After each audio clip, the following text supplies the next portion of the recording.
चलिए पार्किंग में से हस्बैंड जी अभी हमारी कार लेके आए हैं, तो चलिए बैठते हैं कार में और फिर से शुरू करते हैं हमारा आगे का सफ़र।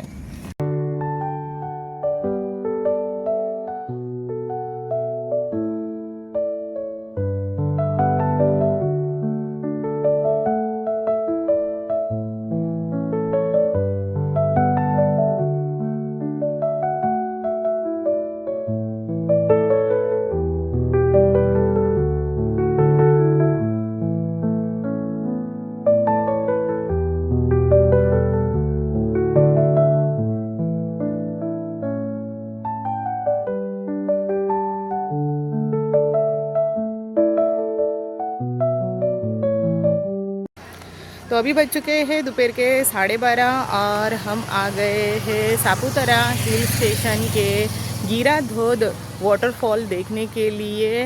और इस वाटरफॉल का नाम है गीरा और बहुत ही खूबसूरत यहाँ वाटरफॉल है।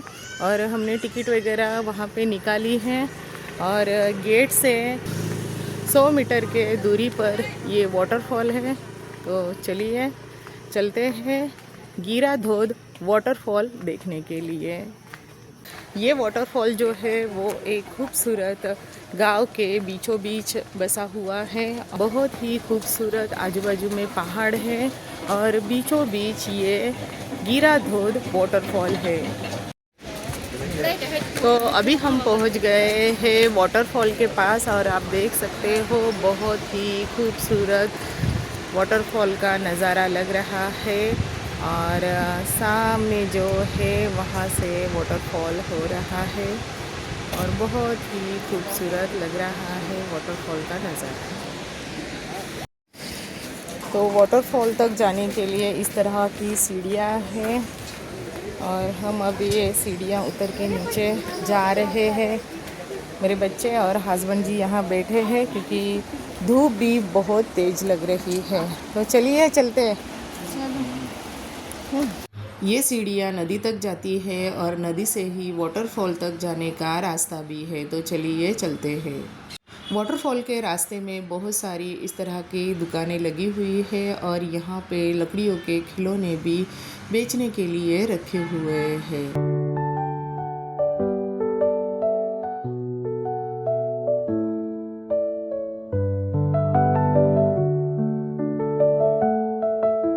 तो जंगल में मिलने वाले ये जंगली फ्रूट भी यहाँ पे बेचने के लिए रखे हुए थे और ये खट्टे मीठे लगते हैं। इसी के साथ साथ बांस की लकड़ियों से बना हुआ ये फ्लावर पॉट यहाँ पे बना के रखा हुआ है। इसी के साथ साथ छोटे बच्चों के खेलने की वस्तु भी लकड़ियों से बनाई हुई है। इसी के साथ साथ ये टोकरी जो है ये भी लकड़ियों से बनाई हुई है। यहाँ पे भी आप देख सकते हो ये सब लकड़ी का ही बनाया हुआ है। ये हरन तो बहुत ही प्यारे प्यारे लग रहे हैं और ये भी लकड़ी के ही बनाए हुए हैं। ये धनुष्यबाण यहाँ पे रखा हुआ है और ये भी बांस की लकड़ी से बनाया हुआ है। ये जो वाटरफॉल है वो नदी के बीचों बीच है, लेकिन फ़िलहाल ये नदी का जो पानी है वो अभी सूख चुका है, इसलिए नदी के बीच से ही हम जा रहे हैं ये वाटरफॉल की तरफ।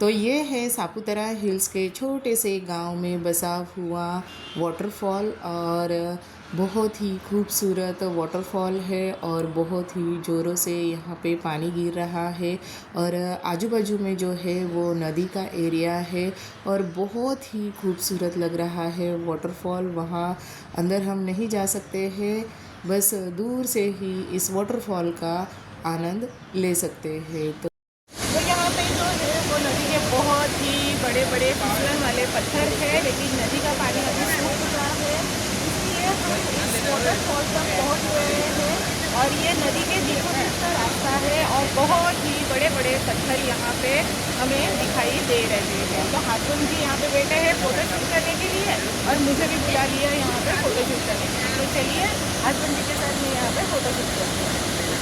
जंगलों के बीचों बीच बहुत ही खूबसूरत पहाड़ है और पहाड़ को चीरते हुए ये नदी आगे बढ़ रही है और इस नदी में वाटरफॉल का पानी जो है वो शामिल हो रहा है और बहुत ही खूबसूरत वाटरफॉल और ये नदी का बहता हुआ पानी लग रहा है। इसी के साथ साथ यहाँ के जो पत्थर है वो बहुत ही फिसलन वाले हो चुके हैं। बारिश के टाइम ये जो नदी है वो पानी से पूरी तरह से भर जाती है। यहाँ से वाटरफॉल हो रहा है और ये जो पानी है वो नीचे गिर के पहाड़ों को चीरते हुए नदी के ज़रिए ये गाँव में जा रहा है और बहुत ही खूबसूरत ये नदी का और वाटरफॉल का नज़ारा लग रहा है। तो चलिए अभी बज चुके हैं दोपहर के 1:30 और यहाँ पे वाटरफॉल वगैरह हमारा देख के कंप्लीट हो चुका है। धूप की चमक जो है वो बहुत ही बढ़ गई है और बहुत तेज़ गर्मी हो रही है। तो चलिए सबसे पहले यहाँ से चलते हैं और फिर हमारे गाड़ी की तरफ जाएंगे और वहाँ से फिर से हमारे सफ़र में आगे बढ़ेंगे। तो हस्बैंड जी और बच्चे आगे आके बैठ चुके हैं गन्ने के रस के दुकान पे और यहाँ पे बहुत ही ठंडा ठंडा गन्ने का जूस मिल रहा है। तो चलिए गन्ने के रस का आनंद लेते हैं।